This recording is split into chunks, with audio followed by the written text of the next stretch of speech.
사랑합니다. 예, 오늘은 시편 60편 긴장의 끈을 놓지 마라라고 하는 제목으로 함께 교제하기로 합니다.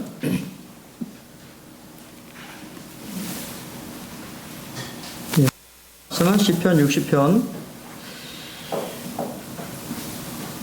1절로 12절 같이 교독해서 읽겠습니다. 1절 하나님이여 주께서 우리를 버려 흩으셨고 분노하셨사오나 지금은 우리를 회복시키소서.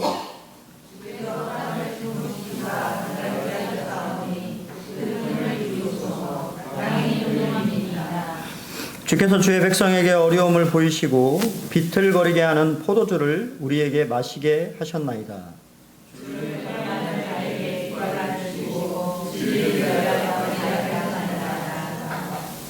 주께서 사랑하시는 자를 건지시기 위하여 주의 오른손으로 구원하시고 응답하소서.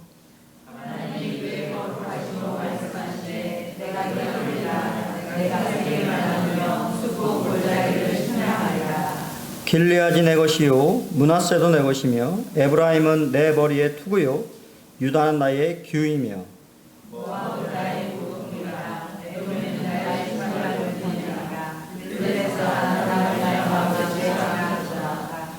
누가 나를 이끌어 견고한 성에 들이며 누가 나를 에돔에 인도할까?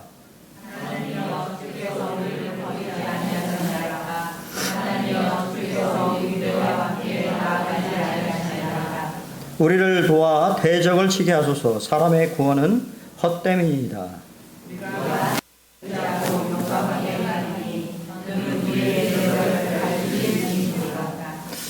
예, 감사합니다.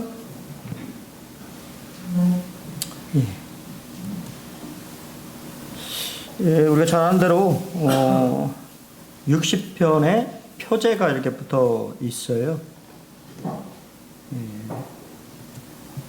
영장으로 수산의 돛에 맞춘 노래라고 이렇게 되어 있는데요. 수산의 돛은 언약의 백합화라고 하는 뜻입니다. 예, 백합화는 히브리어로 수산이라고 하는 말이고요. 순결함 또는 희고 빛나는 꽃이라고 하는 의미를 가지고 있다고 합니다. 헬라어로는 크리노온 단어를 사용하는데 이는 아름다움과 영광을 지닌 꽃을 의미합니다. 그래서 성경에서 백합화라고 하는 의미는 영적으로도 상당히 깊은 의미가 있습니다. 그래서 아가서에 보면 백합화가 상당히 많이 되어 있어요. 그래서 여자들 중에 내 사랑은 가시나무 가운데 백합화 같도다라고 해서 백합화가 이스라엘 언약의 백성인 이스라엘과 또 영적으로 보면 하나님의 교회 알 수가 있습니다. 그래서 백합화의 노래에 맞춰서 이렇게 하는 노래인데 사실 제가 이게 링크 걸어오려다가 백합의 노래가 있더라고요. 나중에 유튜브를 찾아보시면 히브리어로 백합의 노래라고 하는 노래를 부르는 곡조가 있어요. 꼭 보시기 바랍니다. 이 어떤 가락 아마 비슷한 가락이 있어요. 백합화의 노래니까 지금 이스라엘 사람들이 백합화의 노래라고 하는 노래가 상당히 오래된 버전이긴 한데 한번 들어보시면 이런 곡조에 의해서 지금 시편 60편이 쓰였구나라고 하는 것을 조금은 좀 제가 생각하는 거하고 좀 비슷한 느낌이었어요. 그래서 한번 들어보시면 좋을 것 같습니다. 오늘 그냥 제가 안 걸어서 이렇게 왔는데요. 두 번째는 다윗의 믹담이라고 되어 있어요. 믹담시는 16편, 56편, 57편, 58편, 59편, 60편 이렇게 믹담. 우리가 지난번에도 믹담, 보석 같은 시다.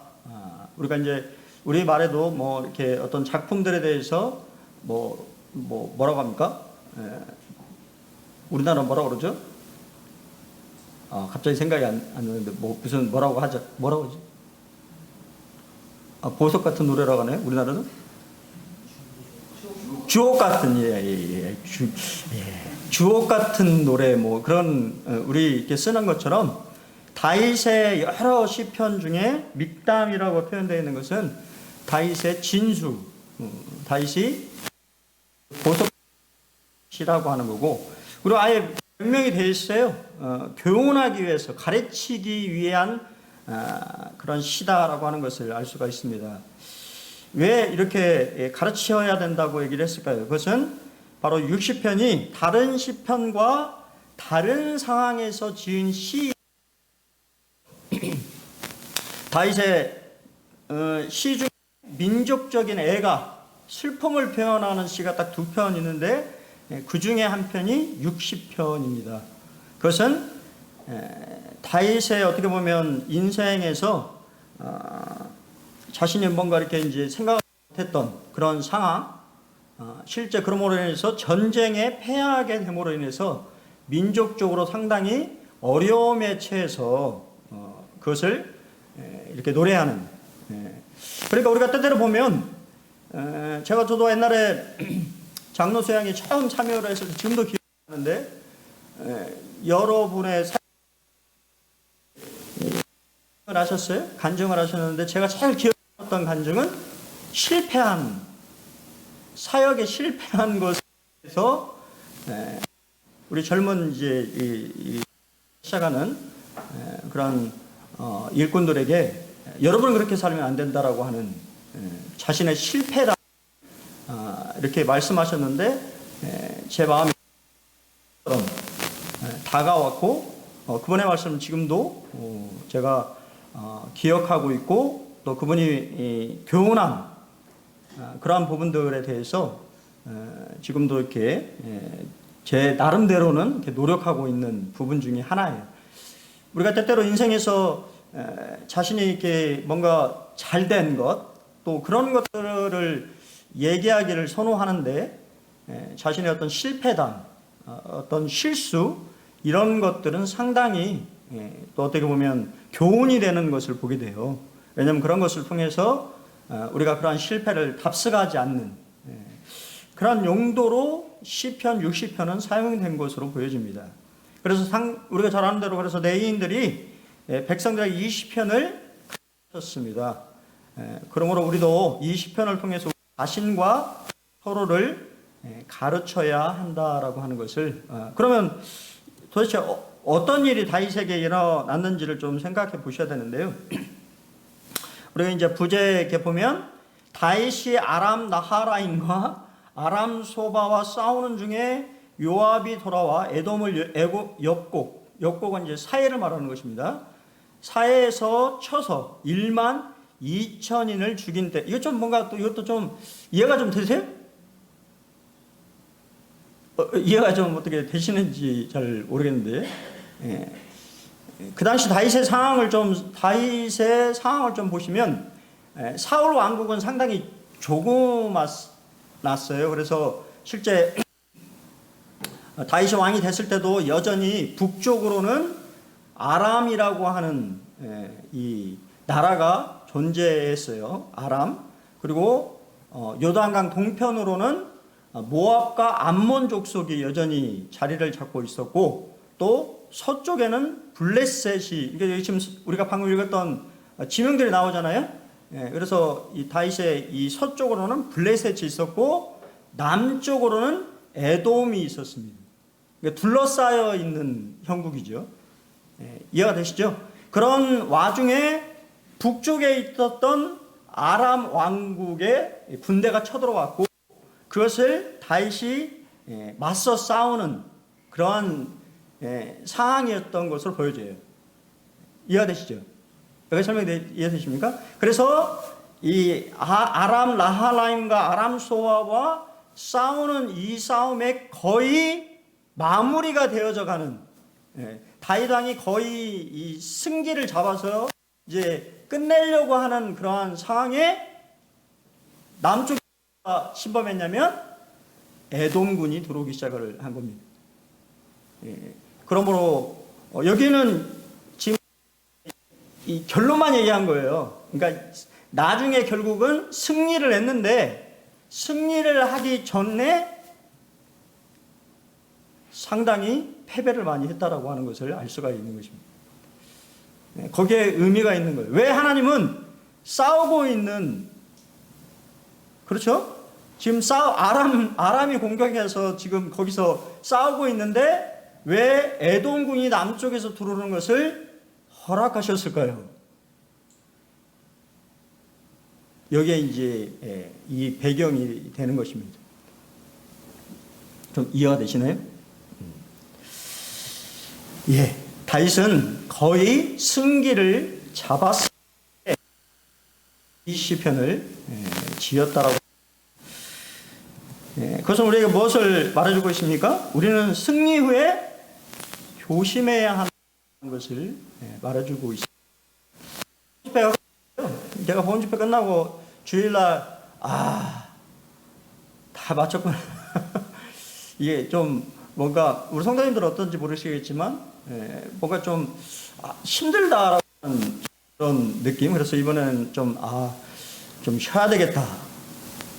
제 마음속에 말씀을 드리는 거예요. 이제 주일날 며칠 좀 푹 쉬어야 되겠다라고 하는 생각을 했는데 하필이면 또 이제 제가 이번 주에 말씀이어가지고 시편 60편 말씀 보는데 제가 한 대 얻어맞은 것 같은, 야, 뭘 쉬기는 뭘 쉬냐? 정신 차려. 긴장의 끈을 놓으면 돼. 라고 하는 주님의 음성으로 제가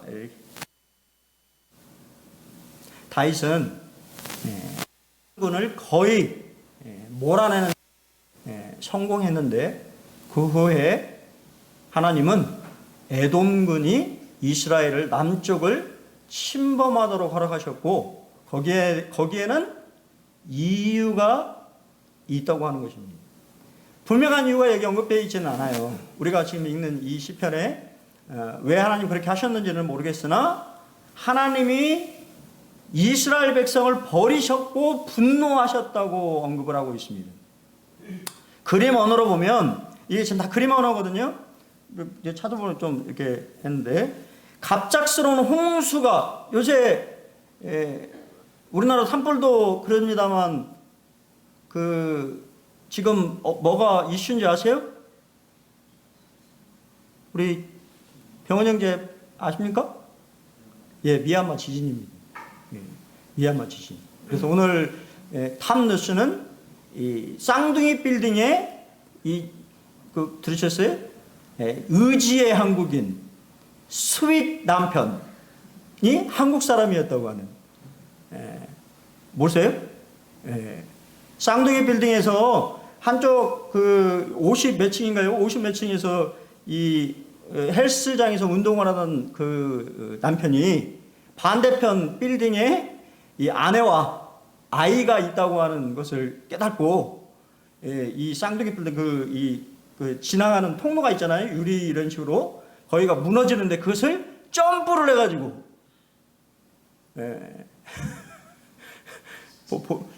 본인 말로는 이게 저도 영상을 보진 않았습니다만 뭔가 신기에 가까운, 사람이 더 건너뛸 수 없는 거리를 건너뛰어가지고 가족에게 달려갔다고 하는 게 요새 오늘자 탑뉴스예요.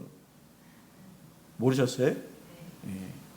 그래서 태국에서 지금 한국 남편이 최고 스윗한 남편으로 이렇게 알려져 있다고 합니다.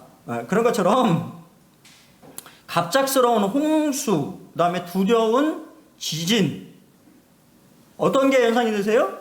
혼비백산하는 모습, 또 그런 모습이 술에 취한 사람의 모습, 갑작스러운 에돔의 침입으로 인해서 이스라엘 백성들이 당황하고 있는 모습을 다윗은 이렇게 그림 언어로 표현을 하고 있어요. 여러분, 이런 상황 닥치면 어떻겠어요? 당황하겠죠. 다윗도 마찬가지로 당황했다고 하는 거예요. 왜냐하면 하나님이 당연히 뭐라고 생각했을까요? 막아주실 것이라고 생각했는데 막아주지 않으시고 바로 자신의 뒤통수잖아요. 뒤통수를 에돔군이 치도록 허락하셨다라고 하는 것은 이스라엘 백성이 뭐라는 얘기입니까? 무엇인가 잘못한 것이 있었다라고 하는 것이죠.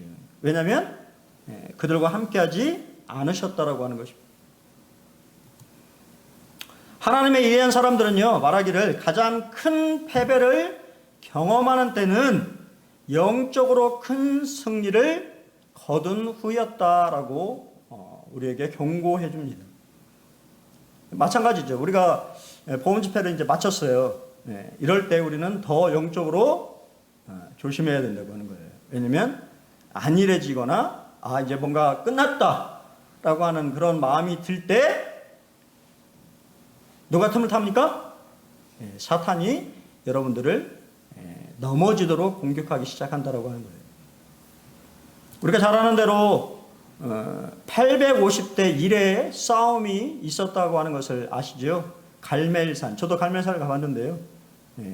갈멜산에서 엘리야는 바알 선지자 850명과 함께 영적인 전쟁을 치러서 어떻게 했습니까? 승리했습니다. 있을 수 없는 일이죠. 우리 잘 아는 것처럼 엘리야가 쌓았던 제단은 물을 막 부었잖아요. 맞습니까? 물을 막 부었단 말이에요. 물을 부었는데도 불구하고 거기에 뭐가 임했습니까? 하나님의 불이 임해서 하나님이 살아계시다라고 하는 것을 엘리야를 통해서 증명했다는 거죠. 근데 그러면 그렇게 놀라운 승리를 거뒀으니까 우리가 예상하는 건 뭐예요? 엘리야가 이제 승승장구하겠구나라고 생각을 할 텐데 그 다음 장은 전혀 뜻밖의 모습을 보게 됩니다. 엘리야는 도망갑니다. 낙심하고 우리가 잘 아는 대로 도망가다가 나중에는 로뎀나무 아래에 퍼져버리는, 영적으로 탈진해버리는 것을 보게 되는데 한 4가지 이유를 생각해 볼 수 있는데요. 첫 번째는 갈멜산의 승리에다 불구하고 크게 바뀐 게 없어요. 이해되십니까? 그 놀라운 승리를 거뒀는데 왕인 아합 왕이나 이세벨은 전혀 회개하지도 않고 오히려 더욱 기세가 등등한 모습을 보였다고 하는 거예요. 두 번째는 왕비인 이세벨이 어떻게 했습니까? 죽여버리겠다고 이젠 죽여버리겠다고 협박합니다. 근데 재밌는 것은 그 말씀을 잘 보셔야 돼요. 죽여버리겠다라고 했는데 누구를 보냅니까? 일산하는데 사신을 보냅니다. 죽여버리려면 뭐를 보내야 돼요? 예? 군대를 보내든 암살단을 보내든 해야 되잖아요. 근데 누구를 보냅니까? 사신을 보냅니다. 그러니까 그걸 모르는 거예요.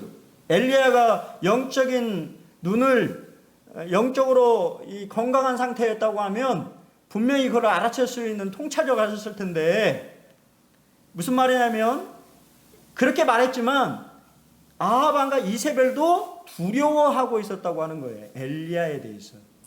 그래서 그를 달래려고 말은 우리가 말하는 죄송합니다. 요즘 애들 말로 뻥카를 날린 거지. 뻥카 모르십니까? 뻥을 날린 거예요. 죽일 마음이 있지만 그러면 그렇게 했으면 어떻게 될까요? 그것을 다 봤잖아요. 이스라엘 백성들이. 그럼 뭐가 일어나겠어요? 밀란이 일어나죠. 밀란이 일어납니다. 엘리야 하나님의 선지자라고 하는 것을 이스라엘 백성들이 다 봤는데 근데 그것을 못 깨닫고 엘리야는 낙담해 버렸어요. 왜? 자신만 남았다고 생각을 했잖아요. 그 이유가 하나님의 선지자 그랬습니까? 아니잖아요. 하나님이 이미 남은 자들을 예비해 둔 사람을 다 예비하셨는데 엘리야는 그것을 몰랐던 거지. 세 번째는 모든 것이 자신의 생각대로 되지 않았다고 하는 거예요. 아마 엘리야도 무엇인가를 자신 나름대로 생각했을 것입니다. 그래서 무슨 생각을 했어요? 할 만큼 했어. 도저히 안 되겠네. 나 이제 못해. 할 만큼 했어. 여러분, 우리가 때때로 보면 영적으로 어둡거나 영적으로 낙담하거나 실망할 때 우리 마음속에 그런 마음이 든다고 하는 거예요. 아유, 나 할 만큼 했어. 몰라. 될 대로 돼. 뭐 이런 마음들이 우리 마음속에 들어온다고 하는 것입니다. 왜 그렇습니까? 그것은 엘리야가 너무 과도한 열심과 의욕을 가지고 있었던 사람이기 때문에 기질적으로도 그런 사람이었어요.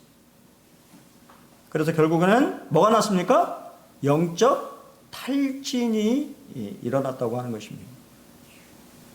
저는 오늘 제가 늦진 않았습니다만 어떤 분의 글을 책이었는데요. 글을 읽는데 한 목사님 글이었나 봐요. 그 목사님이 썼는데 그렇게 썼습니다. 너무 힘들다. 그만두고 싶다. 설교도 하고 싶지 않다. 근데 성도들은 내 말씀을 좋아한다. 어떻게 해야 하나. 죄책감이 있다. 뭐 그런 글을 썼던 책이 이렇게 있어요. 솔직한 것을 얘기한 것이지. 그러니까 그분은 뭐가 온 것입니까? 영적 탈진이 온 것입니다. 하나님이 영적으로 탈진한 엘리야를 어떻게 회복시키셨나요? 우리는 사실 이제 이 말씀은 그런 말씀은 아니지만 그래도 우리가 좀 생각해 보고자 합니다. 첫 번째는요, 애착 치료를 하셨어요. 애착 치료는 전인 치유의 시작이라고 그러더라고요. 예, 정신과 의사이고 심리학자인 존 보울리라고 하시는 분이 뭐라고 하냐면 양육자의 애착, 안아주기, 바라보기, 만져주기는 영유아의 미래에 안정감의 형성과 전인 건강에 큰 영향을 미친다. 애들만 그럴까요?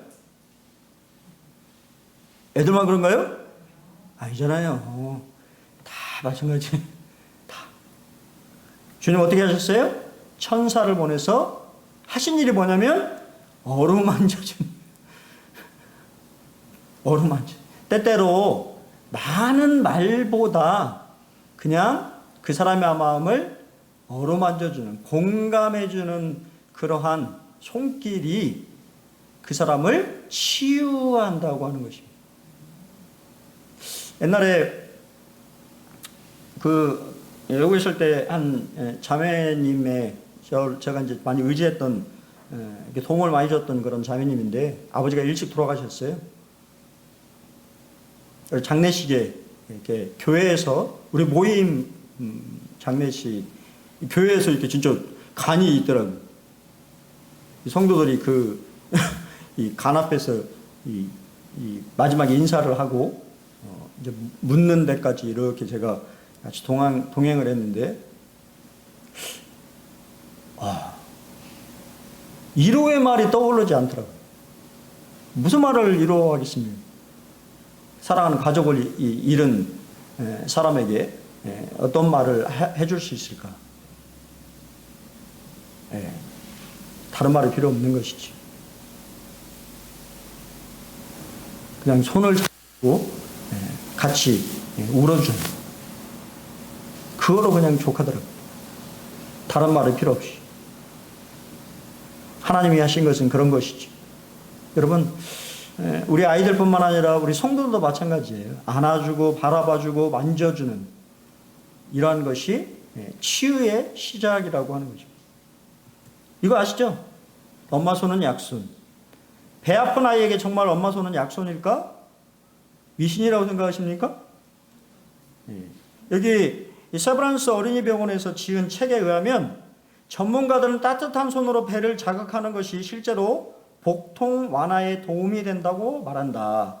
복통과 설사는 보통 배가 차가워져 이장 기능이 저하되고 장의 연동 운동이 원활하지 않아 발생하는 것이다. 그래서 추천하고 있습니다. 배를 따뜻한 손으로 만져주는, 마사지를 해주면 아이의 어떤 상태, 복통이라든가 그런 장염이라든가 이런 설사의 그런 증상들이 더 좋아진다라고 하는 약손인 거지. 미신이 아니에요. 두 번째는 무엇이었습니까? 충분한 휴식과 음식을 제공했어요. 아무 말도 안 했습니다. 처음에는 음식만 제공했습니다. 머리맡에 숯불에 구운 떡과 한 병 물이 있더라. 이에 먹고 마시고 다시 누웠더니. 예. 잠자는 것만큼 큰 치유가 없어요. 그렇죠? 이에 일어나 먹고 마시고 그 음식물의 힘을 의지하여 그의 육신이 힘을 얻었습니다. 그 세 번째, 거기서 그냥 음식만 주고 말았습니까? 아니요. 새로운 사명, 네 삶의 의미와 목적을 또 주십니다. 이게 중요한 것이죠. 의미가 있어야죠. 아무 없이 그냥 먹고 마시고 그것말로 끝나면 안 되는 것이죠. 사람이 그거로만 살지 않잖아요. 먹고 마시는 것만 살면 그거는 그냥 짐승하고 똑같은 것이죠. 삶의 목적이 있고 의미가 있는 것이죠. 거기에 의미를 부여해 주는 것입니다. 너희에게 할 일이 있다. 이제 그 일을 감당해라. 왕들에게 이제 기름을 붓고 네 다음 선지자를 예비하는 것이 네 마지막 삶의 목적이다라고 의미를 부여해 주십니다. 이것도 우리에게 무엇을 일깨워줍니까? 너희는 장차 올 이 모든 일을 등에 피하고 인자 앞에 서도록 항상 기도하며 깨라고 주님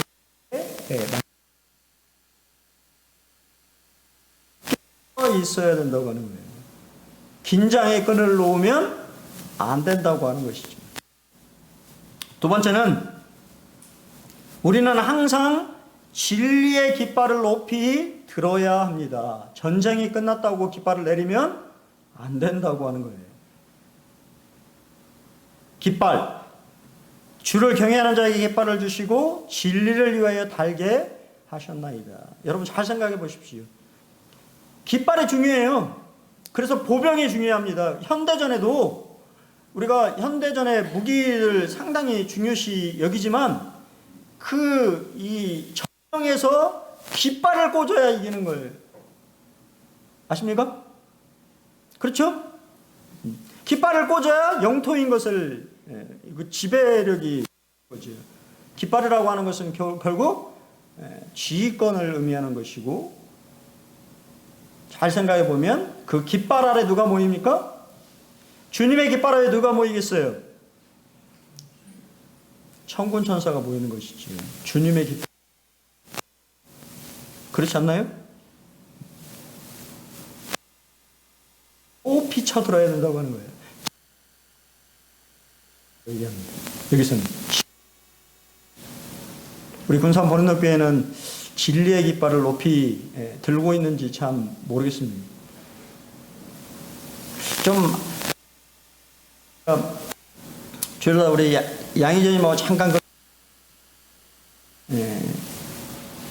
요즘에 복음의 메리트가 별로 없어요. 우리가 복음을 증거해야 되지만 복음이라고 하는 단어, 구원이라고 하는 단어가 흔해졌습니다. 여러분들 아시는 것처럼 극동방송 들어보세요. 구원, 복음 얼마나 많이 나옵니까? 그럼 우리 모임의 장점은 뭡니까? 진리잖아요. 진리. 안 그런가요? 안 그런가요? 왜 여러분은 너울을 쓰고 계십니까? 진리라고 믿기 때문에 쓰고 계신 거잖아요. 그건 강점이라고 하는 거예요. 약점이 아니고. 근데 오히려 그것을 우리가 약점처럼 생각한다고 하는 것이죠. 오히려 그런 것들을 더 강조해야 되는데 위축된다고 하는 것이죠. 우리가 진리의 깃발, 진리의 깃발. 재밌는 것은요, 우리 이렇게 목회자분들 교제해 보면 다 맞다고 그래요. 교제를 해보면 다 맞다고 합니다. 왜냐면 우리가 뭐대로 얘기한가요? 성경대로 말씀을 다 맞다고 하죠. 하나님 그렇게 말씀하셨는데 그렇게 해야죠. 그럼 뭐가 잘못된 거예요? 하는 사람이 잘못된 것입니까? 안 하는 사람이 잘못되잖아요. 근데 뭔가 이게 앞뒤가 바뀐 거예요. 하는 사람이 이상해진 것처럼 돼버린 이 세태에 우리는 더욱 진리의 깃발을 높이 쳐들어야 된다고 하는 것입니다. 예, 여호와 니시, 주님의 이름 중에 하나예요. 주는 나의 깃발. 주님의 깃발이 세워진 곳에 주님은 그들과 함께 싸우겠다고 약속하셨습니다. 이게 주님의 여호와 니시라고 하는 이름의 의미예요. 하나님께서 우리의 영적 전쟁에서 우리와 함께 하시며 그 영적인 전쟁을 이길 수 있도록 도우시는 분이라고 하는 거예요. 그리고 앞서 싸우시는 분이라고 하는 거예요. 우리가 싸우는 것처럼 보지만 사실은 그 앞서 싸우고 계신 분은 주님이시라고 하는 것입니다. 그렇기 때문에 우리의 역할은 주님의 깃발만 들고 거기를 쫓아가면 된다고 하는 것입니다. 근데 우리는 어떻게 생각하나요? 스스로 모든 것을 감당할 수 있다고 믿는 사람의 기도에는 간절함도 능력도 없다라고 우리 알리스테어 백이라고 하는 분이 얘기하십니다. 그냥 내 스스로 할 수 있는데, 내 그냥 감당할 수 있는데, 그럼 당연히 뭐라고 생각합니까? 기도하지 않는 것이지. 의지하지 않는 것입니다. 그냥 내 힘으로 하는 것이죠. 그런 전쟁은 뭐 할 수밖에 없어요? 실패할 수밖에 없습니다. 우리 시편 60편 11절에 보면 사람의 구원은 헛것이다라고 얘기하고 있지요. 그 말은 우리가 힌트를 좀 얻을 수 있는 거예요. 다윗은 누구를 의지했다고 하는 것입니까? 누구를 의지했어요? 아마 그의 군사력을 의지했을지도 몰라요. 그의 가지고 있는 능력을 의지했을지도 모릅니다.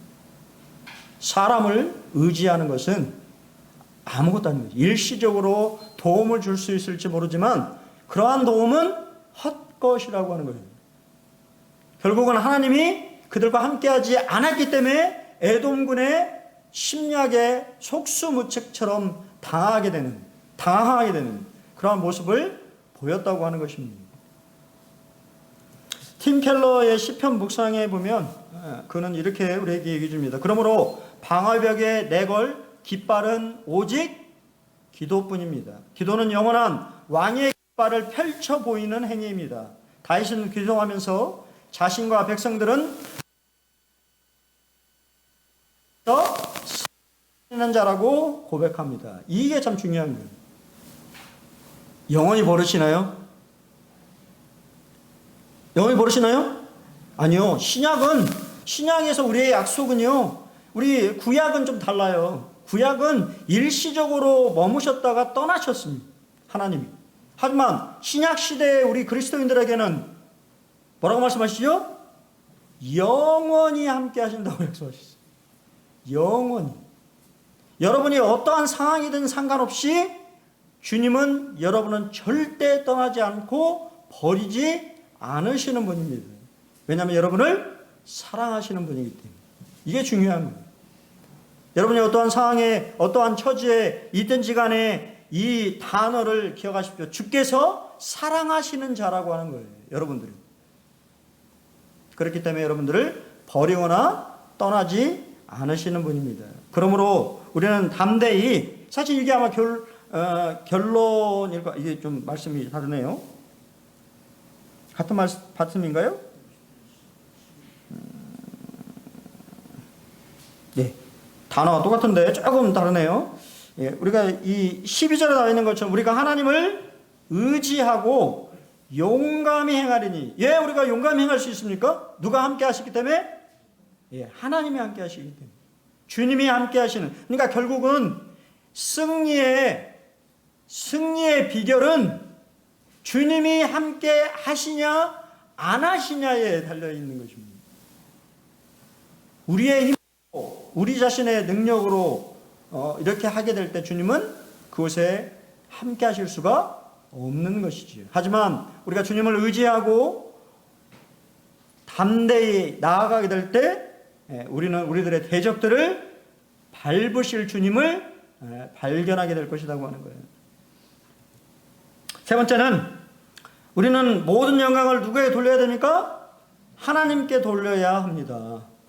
누가 나를 이끌어 견고한 성에 들이며 누가 나를 에돔에 인도할까? 그분이 누구십니까? 하나님이십니다. 하나님.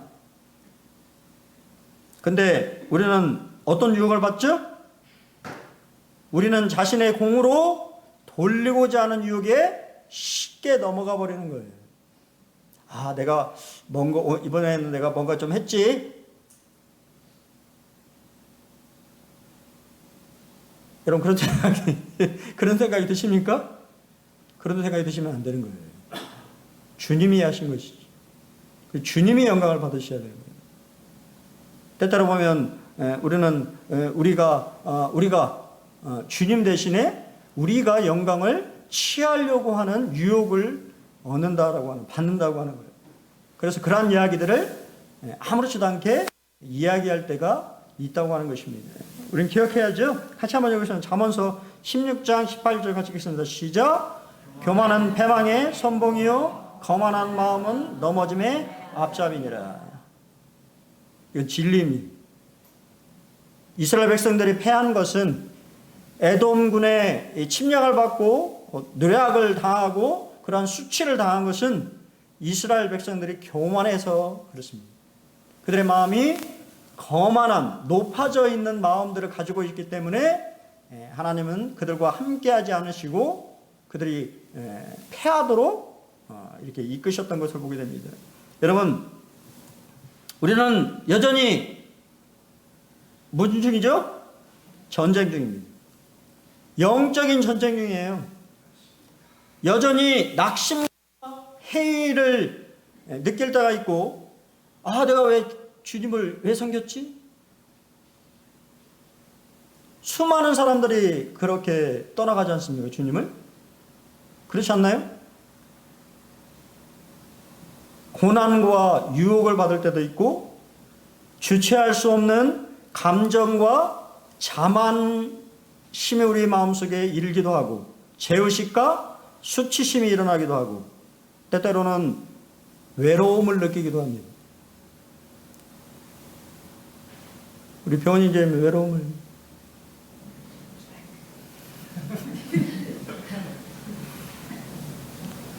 저는 느끼거든요. 가끔 영적인 외로움을 말하는 거예요.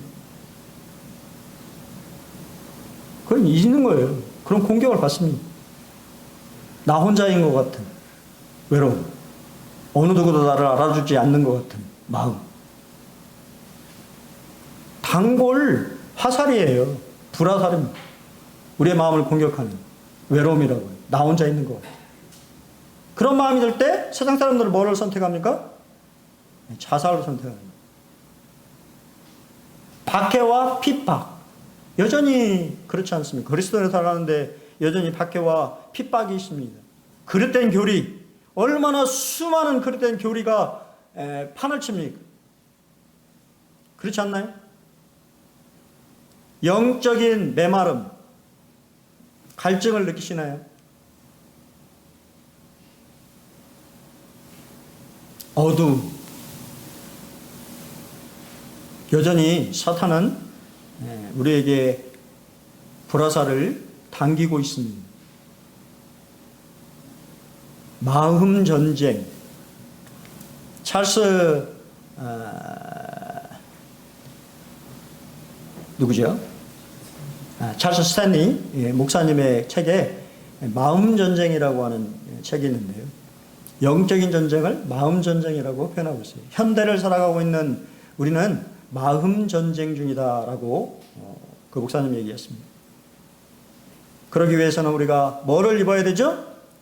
하나님의 전신갑주를 입고 여전히 우리는 방어 수태를 유지하고 있어야 된다고 하는 것이죠. 그렇지 않으면 우리는 쉽게 사단의 공격에 우리의 마음을 빼앗겨버리는. 다윗은 이스라엘의 그러한 상황들을 살펴보면서, 근데 중요한 것은요, 그러한 상황임에도 불구하고 여전히 그 모든 문제를 해결할 수 있는 분이 누구라고 하는 것을 다윗은 알고 있어요? 하나님이라고 하는 것을 알고 있고, 그 하나님 앞에 뭐하고 있습니까? 간청하고 있어. 주님, 회복시켜 주십시오. 우리를 용서하시고 우리를 다시 회복시켜 주십시오라고 하는 기도를, 그리고 우리와 함께 동행해 주십시오라고 하는 기도를 드리고 있다라고 하는 것을 기억하시고, 좀 며칠 이렇게 쉬면 좋겠지만 영적인 싸움에는 쉼이 없습니다. 쉬시려면 주님을 만나셔야 돼요. 주님을 만나시면 온전한 주님의 나라에서 안식하는 그런 쉼을 얻을 때까지는 우리가 여전히 영적인 싸움 중에 있다라고 하는 것을 기억하시고 더욱 마음을 다져 가시는 한 주가 되셨으면 좋겠습니다. 감사합니다.